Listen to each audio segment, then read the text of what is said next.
എൻ്റെ പേര് Antony Adam, care of Saravanan. ഞാൻ തിരുവനന്തപുരത്ത് നിന്ന് വരുന്നു. ഞാൻ 2 വർഷം മുമ്പ് ഉടമ്പടി എടുത്തിരുന്നതാണ്. അന്ന് ഉടമ്പടിക്ക് ശേഷവും മുൻപും ഞാൻ ആരായിരുന്നുവെന്ന് ഞാനിങ്ങനെ പലപ്പോഴും അനലൈസ് ചെയ്യാറുണ്ട്. ഉടമ്പടിക്ക് മുമ്പ്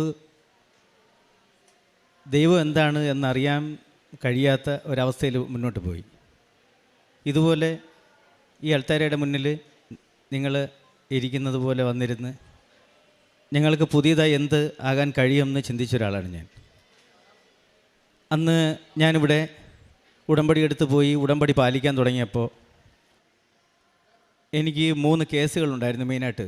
അത് അച്ഛനിവിടെ അൾത്താരയിൽ പറഞ്ഞിട്ടുണ്ടായിരുന്നു. 14 വർഷമുള്ള കേസ്, 9 വർഷമുള്ള കേസ്, 3 വർഷമുള്ള കേസ്. ഞാനൊരു പൊതുപ്രവർത്തനോട് ദേശീയ പാർട്ടിയുടെ സംസ്ഥാന ജനറൽ സെക്രട്ടറിയാണ്. അപ്പോൾ ഞാൻ പൊതുകാര്യങ്ങളിൽ പെട്ടെന്ന് ഇടപെട്ടെന്ന് പറഞ്ഞാൽ വെറുതെ അഭിപ്രായം പറഞ്ഞാൽ വഴി അപ്പം കേസാണ്. അച്ഛനൂടെ പറഞ്ഞിരുന്നു, ഞാൻ തൊട്ട കേസാണ്. ഞാൻ വെറുതെ ഒന്ന് ഇപ്പോൾ നിങ്ങൾ ആരോടെങ്കിലും സമയം എത്രയെന്ന് ചോദിച്ചാൽ ഉടനെ കേസാണ്. അത് സമയം ചോദിച്ചാൽ മതി, കേസായിപ്പോവും. അവർ പറയണത് ഇന്നാൾ എന്നോട് സമയം ചോദിച്ച ടൂൺ ശരിയായില്ല, എന്തെങ്കിലും പറഞ്ഞ് കേസാവും. അങ്ങനെ 3 കേസ് കഴിഞ്ഞു. അടുത്തടുത്ത് തന്നെ ആ കേസുകളെല്ലാം സോൾവായി. കുറേ നാളുകൾക്ക് ശേഷം ആത്മാഭിമാനത്തോടെ കൃപാസന മാതാവിൻ്റെ ഈ അൾത്താരയിൽ ഞാൻ നിന്ന് സാക്ഷ്യം പറയുമ്പോൾ ഞാൻ പുതിയ ഉടമ്പടിയാണ് ഇപ്പോൾ എടുത്തത്. കാരണം ഞാൻ പുതിയ ഉടമ്പടി എന്ന് പറയുമ്പോൾ ക്രിസ്തീയ ഉടമ്പടിയാണ് ഞാൻ എടുത്തത്. അത് ഞാനിവിടെ ഒന്ന് രാവിലെ കുർബാന കൂടി ആലോചിച്ച കാര്യമാണ്.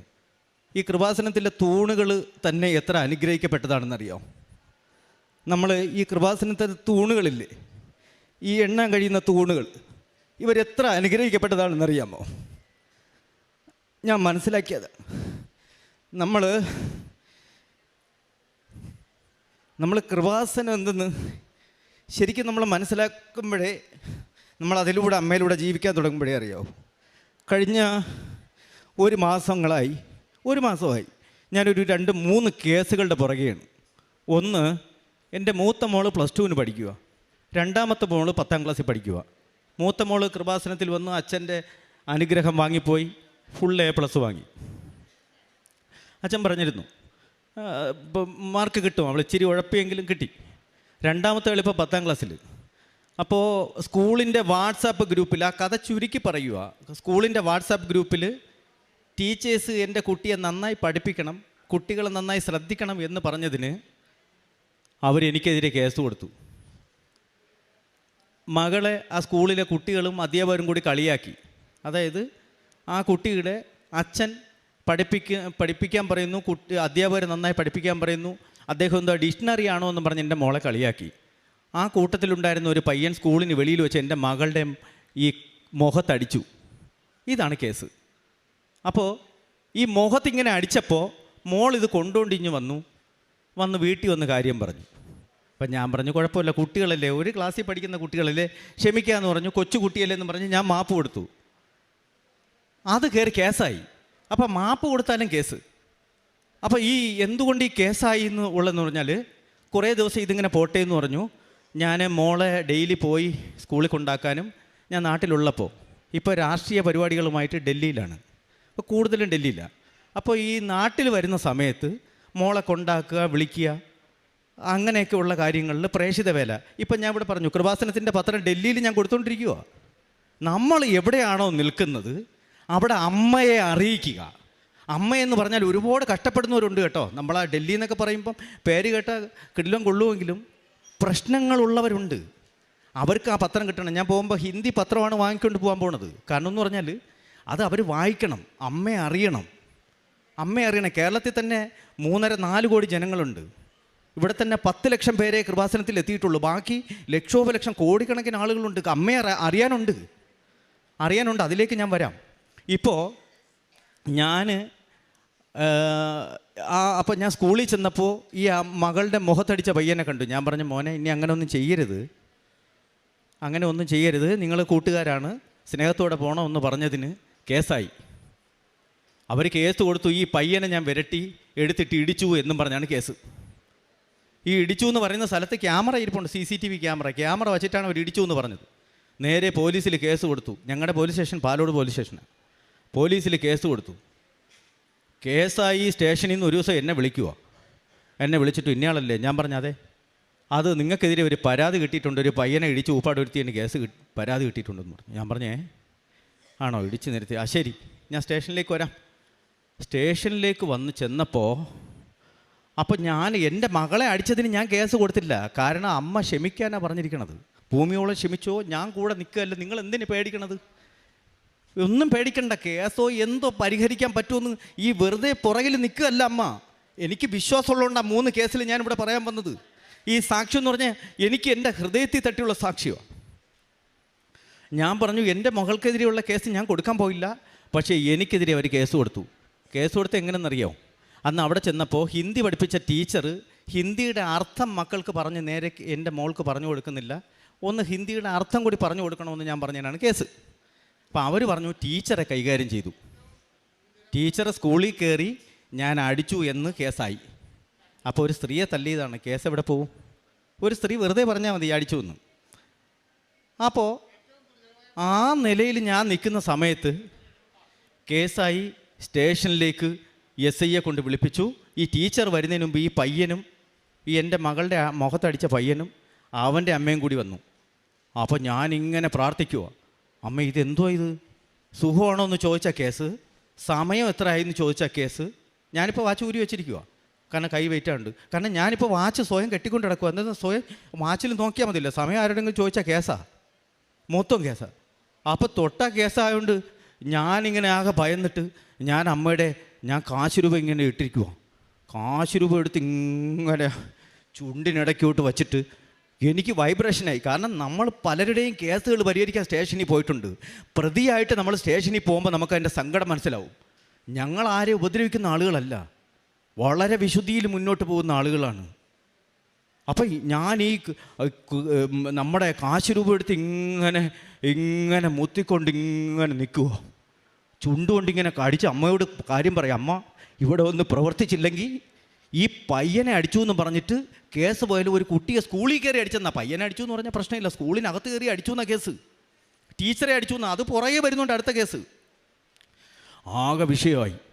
അപ്പം അമ്മ പറഞ്ഞു, അപ്പം ഞാൻ അമ്മയോട് പറഞ്ഞു, അമ്മ ഇവിടെ ഒന്ന് പരിഹരിക്കണം, പുതിയ SI ഒക്കെ പുതിയതാണ്, പക്ഷേ പയ്യന്മാർ ചെറുപ്പക്കാർ SIമാർ പ്രശ്നം പെട്ടെന്ന് കേസ് അങ്ങ് ചാർജ് ചെയ്ത്, വേറെ കാര്യമൊന്നുമില്ല, സ്റ്റേഷൻ ജാമ്യമൊന്നുമില്ല, ഇപ്പം പിടിച്ച് റിമാൻഡാ.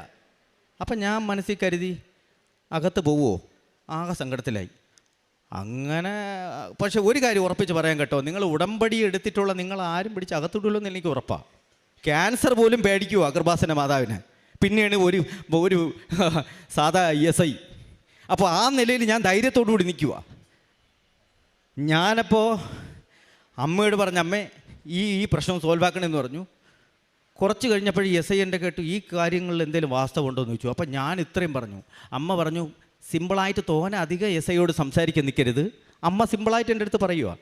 അമ്മ പറഞ്ഞു, ഈ CCTV. അപ്പം ഞാൻ പറഞ്ഞു, സാറേ അവിടെ CCTV ഉണ്ട്, പരിശോധിച്ചിട്ട് എന്തെങ്കിലും കുറ്റം ഉണ്ടെങ്കിൽ സാർ എന്നെ പിടിച്ച് ശിക്ഷിച്ചോ, പ്രശ്നമില്ല എന്ന് പറഞ്ഞു. അതോടുകൂടി കളിയങ്ങ് മാറി, പ്രശ്നമില്ല. അപ്പോൾ പറഞ്ഞു CCTV ഞാൻ ഇപ്പോൾ പരിശോധിക്കട്ടെ, സാറിനെ വിളിക്കട്ടെ. അപ്പോൾ ഈ പയ്യൻ പറഞ്ഞു, അടിച്ചു എന്ന് പറഞ്ഞ പയ്യനങ്ങ് നൈസിലങ്ങ് മാറി. അവൻ്റെ അമ്മ പറഞ്ഞു, അത് സാറാണ് പറഞ്ഞത് അടിച്ചതെന്ന്. അപ്പോൾ അടി കൊണ്ട് നിങ്ങളെ മകനല്ലേ എന്ന് ചോദിച്ചപ്പോൾ മകൻ അടി കൊണ്ടു, പക്ഷേ എന്ത് ചെയ്യാൻ, മകൻ അടി കൊണ്ടു എന്ന് മകൻ പറയുന്നു, സാറന്മാർ പറഞ്ഞിട്ടാണ് അടിച്ചതെന്ന് അമ്മ പറയുന്നു. കേസ് കൊണ്ടങ്ങ് മാറി. അപ്പോൾ കൃപാസന മാതാവ്, ഞാനപ്പോൾ നല്ല ഫീലിങ്സ് മനസ്സിലാക്കിയതാ. അമ്മ വന്ന് നൈസിൽ കറങ്ങി ഇപ്പുറത്ത് വന്നിട്ട് SIയുടെ സൈഡിലൂടെ വന്നിട്ട് SIയുടെ വലത് സൈഡിൽ നിന്നിട്ട് SIയുടെ ഇടത് സൈഡിൽ നിന്നിട്ട് അമ്മ സംസാരിക്കുക. തിരിച്ച് കറക്റ്റായിട്ട് ചോദിച്ചു, അനാവശ്യമായിട്ടുള്ള പരാതി ആർക്കെങ്കിലും നിങ്ങൾ കൊടുത്ത പരാതി വ്യാജമാണെന്ന് തോന്നിയാൽ നിങ്ങൾക്കെതിരെ കേസെടുക്കൂ എന്നാ പയ്യനെ അമ്മയും പിടിച്ച് വിരട്ടി. അമ്മ വിരട്ടിച്ചതാ. അപ്പോഴെനിക്ക് മനസ്സിലായി ഞാൻ ഈ കേസിൽ സക്സസ് ആയി. പക്ഷേ വേറൊരു പ്രശ്നം കൂടി അതിൻ്റെ പുറകെ വരുന്നുണ്ടായിരുന്നു. ടീച്ചറെ ഭീഷണിപ്പെടുത്തി എന്നുള്ള കേസ് അതിൻ്റെ പുറകെ വരുന്നു. അതിൽ വെറും ഭീഷണിയല്ല, PTA കമ്മിറ്റി 21 അംഗ PTA കമ്മിറ്റികൾ എല്ലാവരും കൂടി മാസമായിട്ട് പെറ്റീഷൻ തയ്യാറാക്കി വച്ചിരിക്കുക. എന്തിനാ? അവിടുത്തെ ടീച്ചറെ അടിച്ചു എന്നുള്ള കേസിൽ. അങ്ങനെ കുറച്ച് ദിവസം കഴിഞ്ഞ് ഈ കേസ് സോൾവായി ഞാൻ വീട്ടിലിരിക്കുമ്പോൾ കാണാം സ്റ്റേഷനിൽ നിന്ന് വീണ്ടും കോൾ വരുന്നു, നിങ്ങൾക്കെതിരെ സ്കൂളിലെ PTA മാസമായിട്ട് എന്ത് കൊടുത്തിരിക്കുന്നു, പരാതി കൊടുത്തിരിക്കുന്നു, സ്റ്റേഷൻ വരെ വരണം. അപ്പോൾ ഞാനങ്ങ് ടെൻഷനായി. ടീച്ചറെ ഒരു സ്ത്രീയാണ് അടിച്ചിരിക്കുന്നത് എന്ന് പരാതി കൊടുത്തിരിക്കുന്നത്, ആകെ വിഷയമാണല്ലോ, വെറുതെ പറഞ്ഞാലും മതി, കേസാണല്ലോ. അമ്മേ എന്ത് ചെയ്യട്ടെ, ആകെ ടെൻഷനാണല്ലോ, ഒന്നിനു പുറകെ കേസ് ഇങ്ങനെ വന്നുകൊണ്ടിരിക്കുക. ആകെ ടെൻഷനായി. ഞാൻ അമ്മയോട് പറഞ്ഞിട്ട് ഇങ്ങനെ പ്രാർത്ഥിക്കുക. അപ്പോൾ ഇതിനകത്തൊരു കാര്യമെന്ന് പറഞ്ഞാൽ, ഈ കേസിന് പോകുന്നതിൻ്റെ തലേ ദിവസം ചൊവ്വാഴ്ച അച്ഛൻ്റെ ധ്യാനം ഉണ്ടായിരുന്നു. അപ്പോൾ ഈ ധ്യാനം ഞാൻ ഉഴപ്പിയാണ് കേൾക്കുന്നത്. ഉഴപ്പെന്നല്ല, എനിക്ക് സമയം കിട്ടുന്നത് പോലെ ധ്യാനം ഒരു 15-20 മിനിറ്റ് കണ്ടിട്ട് പോസ് ചെയ്ത് വെച്ചിട്ട് പിന്നെ കുറച്ച് കഴിഞ്ഞിട്ട് ഒന്ന് ഫ്രീ ആയിട്ട് പിന്നും കേട്ടിട്ട് അങ്ങനെ കേൾക്കണേ. എൻ്റെ മനസ്സിൽ പറഞ്ഞു, അച്ഛൻ്റെ ഈ ധ്യാനം എന്ന് മനസ്സിൽ ഇങ്ങനെ വരുവാ. ഞാൻ എന്ത് ചെയ്തെന്നറിയാമോ, കേസ് പിറ്റേന്ന് പോലീസ് സ്റ്റേഷനിൽ വിളിപ്പിച്ചിരിക്കുക. ഞാൻ അച്ഛൻ്റെ ധ്യാനം 2.25 മണിക്കൂർ, അന്ന് എനിക്ക് തോന്നുന്നു ആ ധ്യാനം ഇച്ചിരി കൂടി നീളമുള്ള ഡെപ്തുള്ള ഒരു ധ്യാനമായിരുന്നു. ഞാനൊരു 2.25 മണിക്കൂറത്തെ ധ്യാനം കൊണ്ട് ഞാൻ ഫുള്ള് ഒരുമിച്ചങ്ങ് കേട്ടു. അപ്പോൾ ധ്യാനം കൂടിയാലുള്ള പവർ, ധ്യാനത്തിലൂടെ കൃപാസന മാതാവ് അച്ഛനിലൂടെ സംസാരിക്കുന്നു എന്നുള്ളത് ബോധ്യപ്പെട്ടതിൻ്റെ അടിസ്ഥാനത്തിലാണ് ഞാൻ ഇന്നിവിടെ നിൽക്കുന്നത്. വെറുതെ അല്ല ധ്യാനം എന്ന്. അതിനർത്ഥം ധ്യാനം കൂടുക.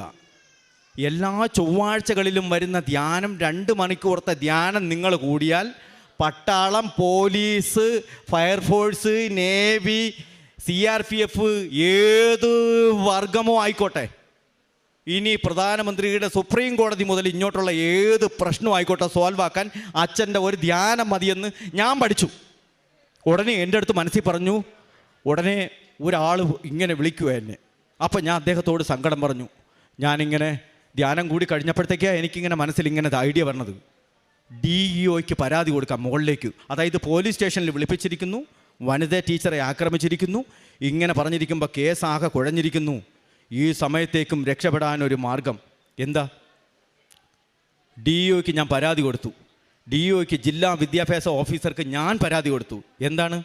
എൻ്റെ മകളെ നന്നായി പഠിപ്പിക്കണമെന്ന് പറഞ്ഞപ്പോൾ ആ ടീച്ചർ എനിക്കെതിരെ പരാതി കൊടുത്തു എന്ന് പരാതി കൊടുക്കാൻ കൃപാസന മാതാവ് എന്നെക്കൊണ്ട് പരാതി കൊടുപ്പിച്ചു. അങ്ങനെ ബുദ്ധിപൂർവ്വം അമ്മ എന്നെ രക്ഷിക്കാൻ വേണ്ടി പരാതി കൊടുത്തു. ഞാൻ DO ഓഫീസിൽ, ജില്ലാ വിദ്യാഭ്യാസ ഓഫീസറുടെ കഴിഞ്ഞ ഒരേ മാസമായിട്ട് ഞാൻ അനുഭവിച്ച ടെൻഷനാണ്. നിങ്ങളൊരു കേസിൽ പെട്ട് നോക്കണം, അപ്പം മനസ്സിലാവും. റെക്കമെൻഡ് ചെയ്യാൻ ആരും ഇല്ലെങ്കിൽ പെട്ടത് തന്നെ നേരെ കൊണ്ടുപോയി റിമാൻഡ് ചെയ്ത് ജീപ്പിൻ്റെ ബാക്കിലിരുത്തി കൊണ്ടങ്ങ് പോവുക. ആ നിലയിലേക്ക് ഞാനങ്ങനെ കഷ്ടപ്പെട്ട് ടെൻഷനായി നിർത്തപ്പോൾ ഞങ്ങളിങ്ങനെ, അപ്പോൾ ഹിയറിങ്ങിന് വിളിച്ചു. ജില്ലാ വിദ്യാഭ്യാസ ഓഫീസർ ഹിയറിങ്ങിന് വിളിച്ചു ഞങ്ങളെ. ആരെയൊക്കെ വിളിച്ചു? ഞാൻ പരാതി കൊടുത്തത് ഈ ടീച്ചറെ, HMനെ, 2 അധ്യാപകരെ വെച്ചിട്ട് എൻ്റെ മകളെ നന്നായി പഠിപ്പിക്കുന്നില്ല, അത് കാര്യം പറഞ്ഞപ്പോൾ ഞാൻ എൻ്റെ മകളെ ഭീഷണിപ്പെടുത്തു എന്ന് പറഞ്ഞിട്ടുള്ള പരാതി ആണ് അവിടെ കൊടുത്തിരുന്നത്. ഹിയറിങ്ങിന് വിളിപ്പിച്ചു. ജില്ലാ വിദ്യാഭ്യാസ ഓഫീസർ HMനെ വിളിച്ച് സംസാരിച്ചു. HM ഒരു വീഴ്ത്തി വഴങ്ങുന്നില്ല, കേസെടുത്തേ പറ്റൂ. രണ്ടാമത്തെ ആൾ, ഒരു ഹിന്ദി പഠിപ്പിച്ച ടീച്ചർ, അവരെ വിളിപ്പിച്ചു, അവർ വഴങ്ങുന്നില്ല. മൂന്നാമത്തെ ആൾ വിനോദ് സാറെന്ന് പറഞ്ഞൊരു സാറിനെ വിളിപ്പിച്ചു, അവർ വഴങ്ങുന്നില്ല. അങ്ങനെ 3-4 സാറന്മാരെക്കുറിച്ച് അവരിങ്ങനെ നിൽക്കുക പരാതിയായിട്ട്. അപ്പോൾ കാണാം ഇവിടുത്തെ കൃപാസനത്തിൻ്റെ ലൈവ് നടക്കുക. അപ്പം ഞാനും പരാതിക്കാരിയായി എൻ്റെ മോളും കൂടി ജില്ലാ വിദ്യാഭ്യാസ ഓഫീസറുടെ ക്യാബിൻ്റെ ഫ്രണ്ടിൽ മേശയുടെ അവിടെ അപ്പുറം ഇപ്പുറമായിട്ടിരിക്കുക. എൻ്റെ വലസേനായിട്ട് മകളിരിപ്പുണ്ട്. ഉടനെ ഒരു സംഭവം ഉണ്ടായി. ഞങ്ങളിങ്ങനെ ഈ കൃപാസനത്തിൻ്റെ ലൈവ് കണ്ടുകൊണ്ടിരിക്കുക. അപ്പോൾ എല്ലാവരും ഉടമ്പടി എടുക്കുന്നുണ്ട്, പുതുക്കുന്നുണ്ട്, ഇങ്ങനെ ഇത് കണ്ടുകൊണ്ടിരിക്കുക. അപ്പോൾ അമ്മയുടെ പാട്ട്, അമ്മയുടെ പാദത്തിനടിയിൽ ചന്ദ്രൻ, അമ്മ ധരിച്ചിരിക്കുന്നത് സൂര്യനെ വസ്ത്രമായിട്ട് അമ്മ ധരിച്ചിരിക്കുന്നു എന്നുള്ളത് ഇങ്ങനെ കേട്ടുകൊണ്ടിരിക്കുക.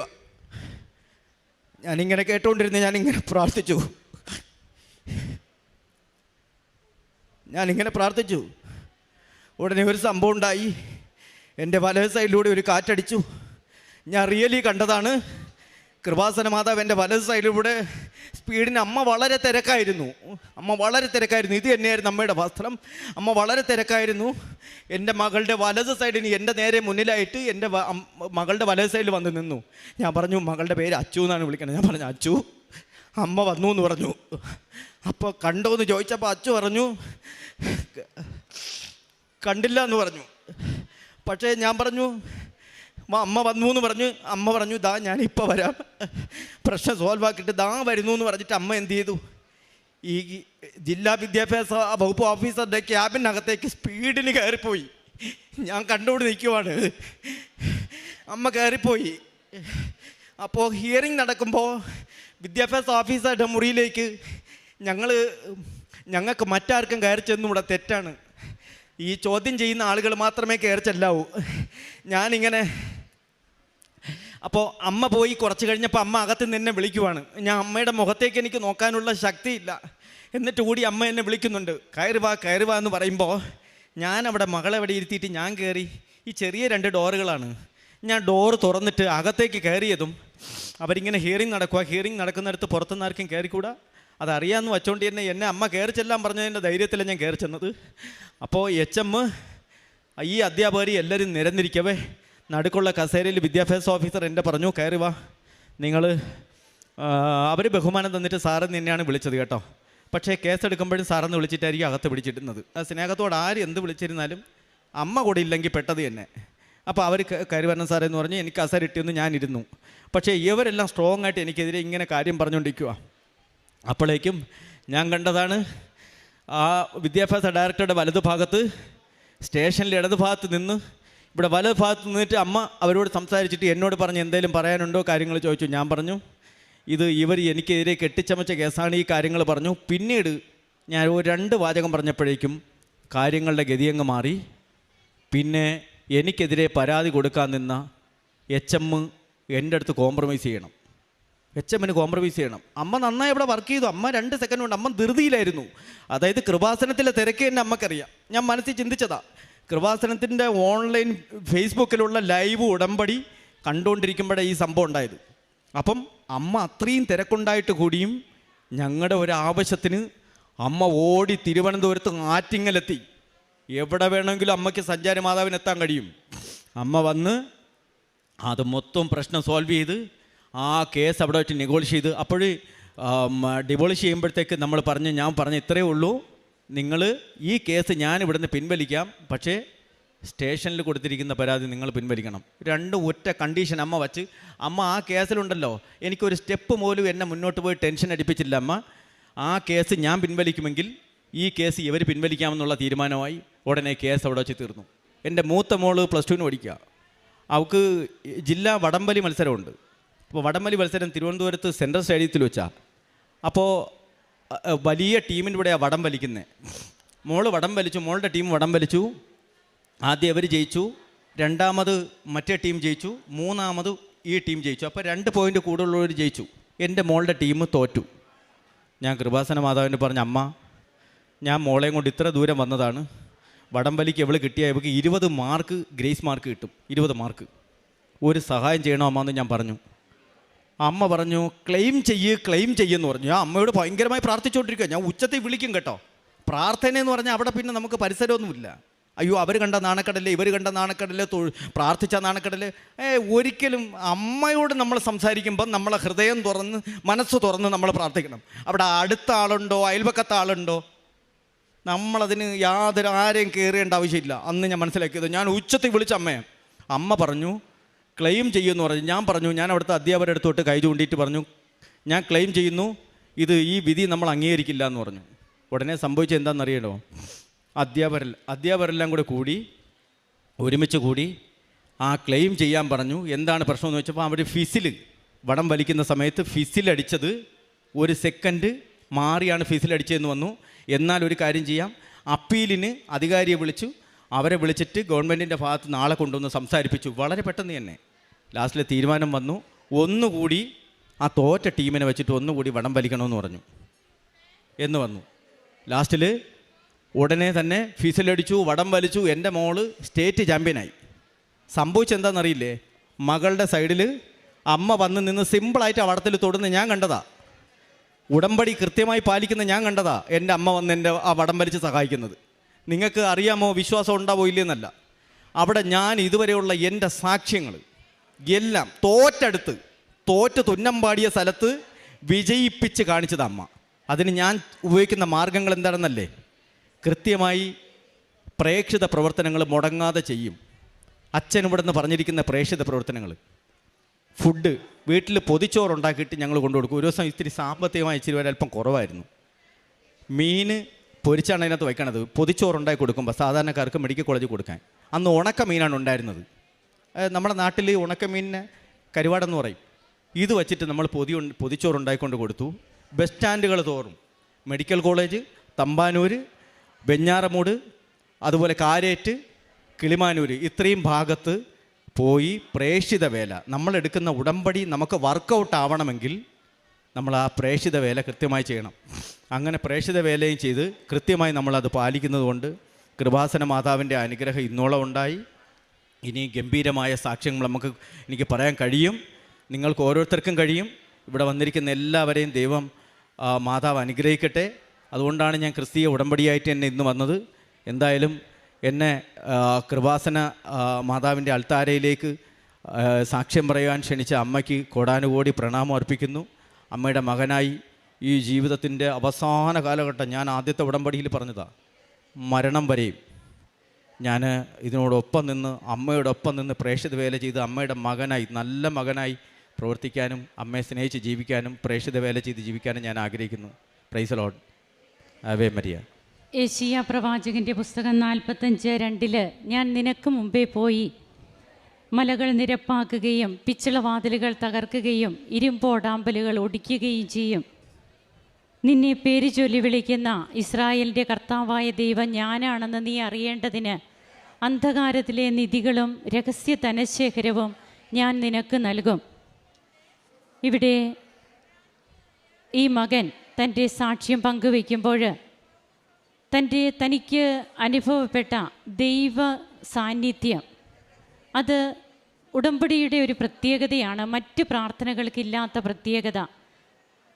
ദൈവത്തിൻ്റെ സാന്നിധ്യം കൂടെ ഉണ്ടാവുക, ദൈവത്തിൻ്റെ കൂടെ വസിപ്പ് നമ്മോടൊത്തുണ്ടാവുക. എങ്ങനെയാണ് തനിക്കെതിരെ ഇതിനു മുൻപ് ഒരു സാക്ഷ്യം പറഞ്ഞതാണ്, അതിൽ 3 കേസ് ഉണ്ടായിരുന്നു. ഇപ്പോൾ തനിക്ക് എതിരെ ഉണ്ടായ ആ കേസുകളുമൊക്കെ അമ്മ അഭിഭാഷകയാണ്, അമ്മ മധ്യസ്ഥയാണ്, അമ്മ നമ്മുടെ കൂടെ നടക്കുന്ന വ്യക്തിയാണ്. അതായത് കൃപാസനത്തിലെ അമ്മ ആറ്റിങ്ങൽ ഞങ്ങളുടെ അടുത്ത് വന്നു, കേസ് നടക്കുന്നിടത്ത് അമ്മയെ ഞാൻ കണ്ടു, അമ്മ എന്നോട് ഇങ്ങനെ ഓരോ കാര്യങ്ങളും ചെയ്യാൻ പറഞ്ഞു. ഇതൊക്കെ ഈ വ്യക്തി ഇവിടെ പങ്കുവയ്ക്കുമ്പോൾ അത് ഒരു വെറുതെയുള്ള ഒരു തോന്നലല്ല. ഈ മകൻ ചെയ്യുന്ന കാര്യങ്ങളൊക്കെയുണ്ട് തൻ്റെ ജീവിതത്തിൽ. താൻ എത്രമാത്രം തീഷ്ണതയോടെയാണ് തൻ്റെ പ്രേക്ഷിത പ്രവർത്തനം, കാരുണ്യ പ്രവർത്തികൾ ചെയ്യുക. ഡൽഹിയിൽ തൻ്റെ ഓഫീസിൽ ഒക്കെ താനായിരിക്കുമ്പോഴും അവിടെയൊക്കെ എങ്ങനെയാണ് അമ്മയെയും ഈശോയെയും അറിയിക്കുവാനായിട്ട് താൻ സമയമെടുക്കുന്നത്. ഉടമ്പടി ആരാധന, ആ ആരാധനയുടെ പ്രത്യേകത എന്ത്? ആരാധന കൂടിക്കൊണ്ടിരിക്കുമ്പോൾ അമ്മ തന്നോട് പറയുന്ന കാര്യങ്ങൾ എന്തെല്ലാം. അതുപോലെ ലൈവായിട്ട് നമുക്കിവിടെ ഈ ഉടമ്പടി ശുശ്രൂഷ നടക്കുന്നുണ്ട്. ഇതൊക്കെ കൃപാസനത്തിൽ നടക്കുമ്പോൾ അമ്മ എങ്ങനെയാണ് അതിനെയൊക്കെ കാണുന്നത്? അമ്മ അത് തീർച്ചയായും അത് അത്രയേറെ പ്രാധാന്യം കൊടുക്കുന്ന വ്യക്തികളുടെ ജീവിതത്തിൽ അമ്മ എങ്ങനെ കടന്നു ചെല്ലുന്നു? നിനക്ക് മുമ്പേ പോയി എല്ലാ പ്രതിസന്ധികളെയും, നിനക്ക് മുമ്പേ പോയി ഞാൻ ആ പ്രതിസന്ധികളെയെല്ലാം നിനക്ക് വേണ്ടിയിട്ട് ഇല്ലാതാക്കുമെന്ന് തിരുവചനം നമ്മോട് അരുളി ചെയ്തു. അതുതന്നെയാണ് അമ്മ ഇവിടെ ചെയ്തത്. അങ്ങനെ തൻ്റെ കുടുംബത്തിന് കിട്ടിയ കൃപകൾക്ക് ഈ മകൻ നന്ദി പറയുമ്പോൾ നമുക്കും കരങ്ങളടിച്ച് ഈശോയ്ക്കും അമ്മയ്ക്കും നന്ദി പറയാം. യേശുവേ നന്ദി, യേശുവേ സ്തുതി, യേശുവേ ആരാധന.